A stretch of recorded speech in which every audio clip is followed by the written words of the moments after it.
भारत की foreign policy की performance और मक्का म्यूचुअल डिफेंस एग्रीमेंट के ऊपर हमारे विदेश मंत्री जयशंकर सर ने क्या बोला है, भारत ने जयशंकर सर को पीछे करके उनकी जगह एक बार फिर से अजीत डोवाल सर को कौन से कंसाइनमेंट के ऊपर भेजा है, भारत में कौन से लोगों को पाकिस्तान के former prime minister Imran Khan की हेल्थ कंडीशन की फिक्र हो रही है, और मोस्ट इंपॉर्टेंट, बिजनेस करने के चक्कर में इसरो ने अपने इतिहास का कौन सा सबसे बड़ा फैसला किया है जो कि इससे पहले आज तक कभी नहीं हुआ था। इसके अलावा भी काफी सारी इंपॉर्टेंट अपडेट आ रही हैं जो डायरेक्ट भारत के ऊपर इम्पैक्ट डालती हैं, इसलिए वीडियो को एंड तक देखिएगा। सबसे पहले बात करते हैं भारत के विदेश मंत्री जयशंकर सर के बारे में, क्योंकि इन्होंने मक्का mutual defence agreement, middle east में ईरान सिचुएशन, टर्की, बांग्लादेश और कई सारे टॉपिक्स के ऊपर कमेंट किया है, जिससे पता चलता है कि भारत की सरकार क्या सोच रही है और हम किस अप्रोच के साथ आगे चलेंगे। रेफरेंस के लिए आपकी स्क्रीन के ऊपर आर्टिकल का स्क्रीनशॉट है। द इकोनॉमिक टाइम्स ने वर्ल्ड लीडर्स फोरम 2026 नाम का एक इवेंट किया था, जहां पर जयशंकर सर को भी इनवाइट किया गया था।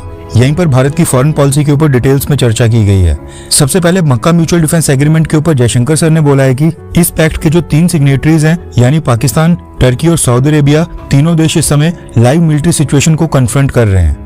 उसके रिस्पांस में मक्का म्यूचुअल डिफेंस एग्रीमेंट ने अभी तक क्या ही अचीव कर लिया है। जयशंकर सर के कहने का मतलब है कि टर्की आज की डेट में सीरिया और इराक में अकेले ऑपरेशंस कर रहा है, सऊदी अरेबिया के ऊपर यमन के हूदी विद्रोही हमले कर रहे हैं, वहां पर भी सऊदी अरेबिया अकेले लगा हुआ है, और यहाँ पर पाकिस्तान भी अफगानिस्तान बेस्ड टीटीपी के आतंकियों के साथ लड़ाई लड़ रहा है। लेकिन डिफेंस पैक्ट साइन करने के बाद भी एक भी जगह तीनों देश एक साथ अभी तक नहीं देखने को मिले हैं। इसके आगे जयशंकर सर ने यह भी कहा कि भारत इस डेवलपमेंट को बिल्कुल भी इग्नोर नहीं कर रहा है, या फिर हम इसको हल्के में तो बिल्कुल नहीं ले रहे हैं। मेरी कैलकुलेशन में हर एक चीज काउंट होती है, हर एक चीज का वजन होता है। कभी कभी चीजों के ऊपर तुरंत रिएक्ट करने की बजाय पहले उनको नेचुरली डेवलप होने देना जरूरी होता है, और ऐसे स्टेप जो देश द्वारा उठाए जा रहे हैं जो मेरे फेवर में तो बिल्कुल नहीं है, मैं उसको अपनी कैलकुलेशन में हमेशा इंक्लूड करता हूँ। यानी भारत की सरकार साइलेंटली चुपचाप चीजों को शेप लेने दे रही है, और इसके ऊपर स्ट्रेटेजिक प्लानिंग अंदर ही अंदर भारत की सरकार की तरफ से चल रही है। बांग्लादेश के साथ रिलेशंस के ऊपर जयशंकर सर ने कहा कि उस बारे में मैं ये बोल सकता हूँ कि दो देशों के बीच कोई भी रिलेशनशिप तभी प्रॉपर्ली चल सकता है जब दोनों साइड्स का इंटरेस्ट उसमें हो। जो चीज सामने वाले देश के लिए फायदेमंद हो वो हमारे लिए भी रीजनेबल होनी चाहिए। मैं एकदम रियलिस्टिक हूँ, मुझे ये एक्सपेक्टेशन नहीं है कि हमारी सभी नेबरिंग कंट्रीज हर एक काम सिर्फ हमारे फायदे के लिए ही करें। हमेशा भारत की बात सुनी जाए, हमें भी उनके हितों को समझना और उनका सम्मान करना होगा, लेकिन इसी तरह हम भी उम्मीद करते हैं कि सामने वाला देश भी हमारे हितों को समझेगा, उनका सम्मान करेगा।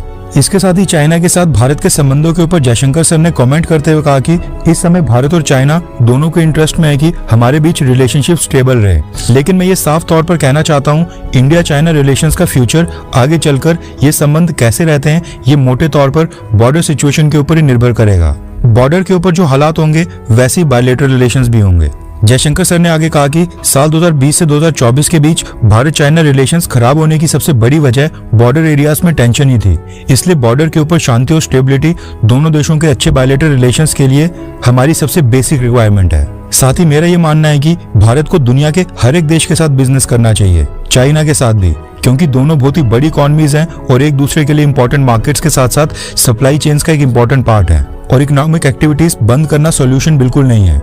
भारत को अपनी मैन्युफैक्चरिंग और इंडस्ट्रीज को स्ट्रॉन्ग कर इतना केपेबल बनाना है कि हम चाइना के साथ भी ट्रेड करें और जरूरत पड़ने पर चाइना के साथ कॉन्फिडेंटली कंपटीशन भी कर सकें।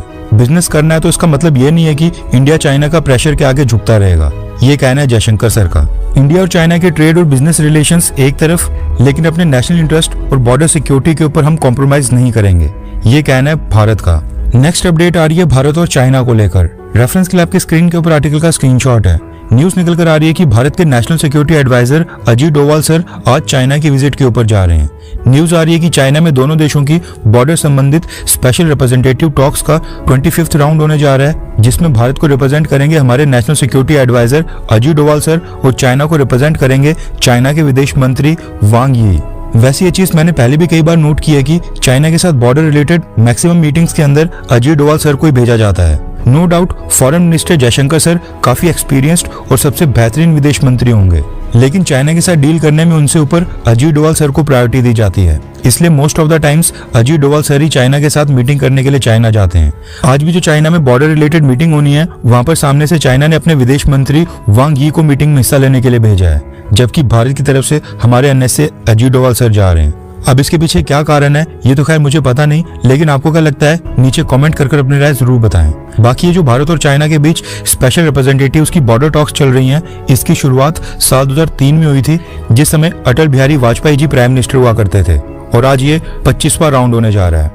ये जो मैकेनिज्म है, इसमें लद्दाख से लेकर अरुणाचल प्रदेश तक भारत चाइना की तमाम बाउंड्री डिस्प्यूट्स को खत्म करने की कोशिश की जाती है ताकि बीच का रास्ता निकाला जाए। नेक्स्ट अपडेट आ रही है पाकिस्तान के former prime minister Imran Khan को लेकर, जो पाकिस्तान की वर्ल्ड कप विनिंग टीम के कैप्टन थे।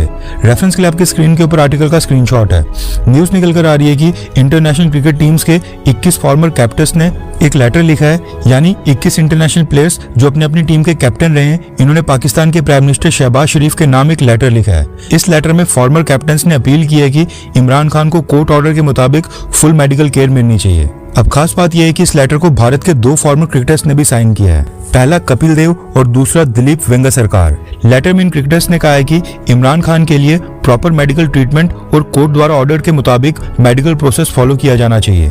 पाकिस्तान की सुप्रीम कोर्ट ने इमरान खान को हॉस्पिटल ले जाकर एक मेडिकल बोर्ड से चेकअप करने के आदेश दिए थे, जिनमें उनके अपने डॉक्टर्स और इमरान खान की सिस्टर डॉक्टर उज़मा खान भी शामिल होनी थी। इनसे एग्जामिनेशन कराने का ऑर्डर सुप्रीम कोर्ट ने खुद दिया था, लेकिन इमरान खान का हॉस्पिटल स्टे कुछ ही घंटों का रहा और एक स्टेट अपॉइंटेड टीम ने, यानी सरकार द्वारा चुनी गई टीम ने उनको मेडिकल फिट डिक्लेयर कर अडियाला जेल वापस भेज दिया।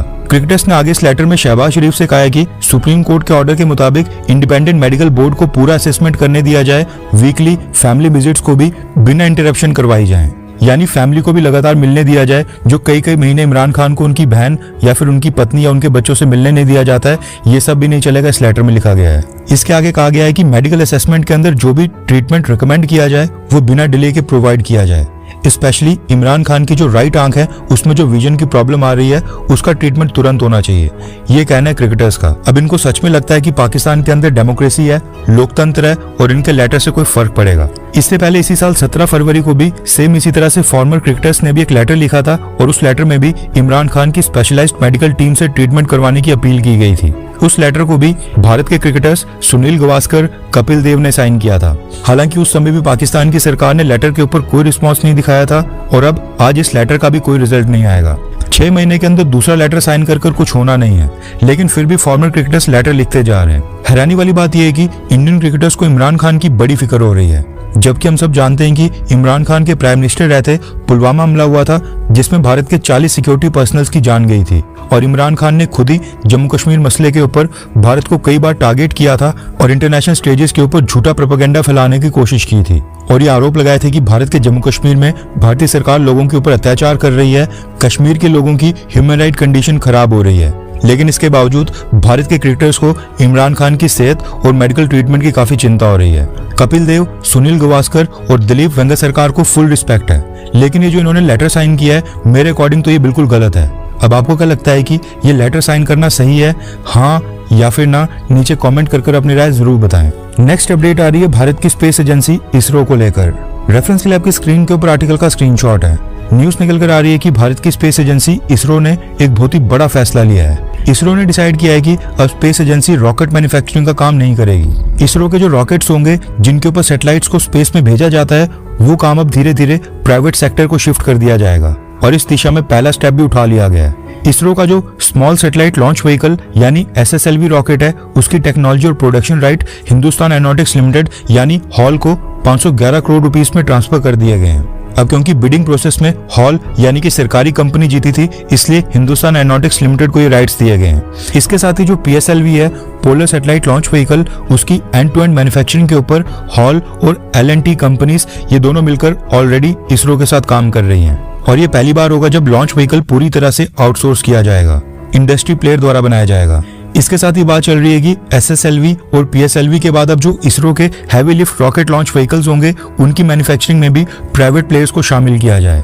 इसरो के जो साथ में नेक्स्ट जनरेशन लॉन्च व्हीकल यानी कि NGLV होंगे, जिनको स्पेस के अंदर क्रूड मिशंस और एस्ट्रोनॉट्स भेजने के लिए इस्तेमाल किया जाएगा, उसको भी at the end industry partnership के साथ ही प्रोडक्शन मॉडल के ऊपर शिफ्ट करने की प्लानिंग है। अब सोचने वाली बात यह है कि रॉकेट्स और लॉन्च व्हीकल्स की मैन्युफैक्चरिंग से भारत की स्पेस एजेंसी इसरो अपने आप को पीछे क्यों हटा रही है। इसरो का कहना है कि प्राइवेट कंपनीज को ये टेक्नोलॉजी शिफ्ट करने से डुप्लीकेट एफर्ट से बचा जाएगा। क्योंकि अभी क्या हो रहा है कि भारत के स्पेस सेक्टर को प्राइवेट कंपनीज के लिए खोलने के बाद कई सारी प्राइवेट कंपनीज अपने अपने खुद के लॉन्च व्हीकल और रॉकेट्स बनाने में ह्यूज इन्वेस्टमेंट कर रही हैं। इन डुप्लीकेट एफर्ट्स और ह्यूज इन्वेस्टमेंट को बचाने के लिए इसरो खुद ही प्राइवेट कंपनीज को टेक्नोलॉजी ट्रांसफर करने के लिए तैयार है, ताकि प्राइवेट कंपनीज का फोकस ग्लोबल लेवल के ऊपर भारत में कॉम्पिटिटिव मार्केट बेस बनाने पर रहे। प्राइवेट कंपनीज के एंटर होने से कॉम्पिटिटिवनेस बढ़ेगी और ग्लोबल मार्केट से ज्यादा सैटेलाइट लॉन्चेस भारत अट्रैक्ट कर पाएगा। प्राइवेट कंपनीज को वो टेक्नोलॉजी बनाने में दोबारा टाइम वेस्ट नहीं करना पड़ेगा, जो कि इसरो ने ऑलरेडी बना ली है। इससे कंपनीज वही पैसा नई रिसर्च और डेवलपमेंट के ऊपर खर्च कर पाएंगी। वहीं पर इसरो का focus completely Chandrayaan, Gaganyaan, Mars missions, space station बनाने और फ्यूचर में डीप साइंस और डीप स्पेस एक्सप्लोरेशन जैसे एम्बिशियस मिशंस के ऊपर शिफ्ट हो जाएगा। इसरो उनके ऊपर टाइम और रिसोर्स इस्तेमाल करेगा।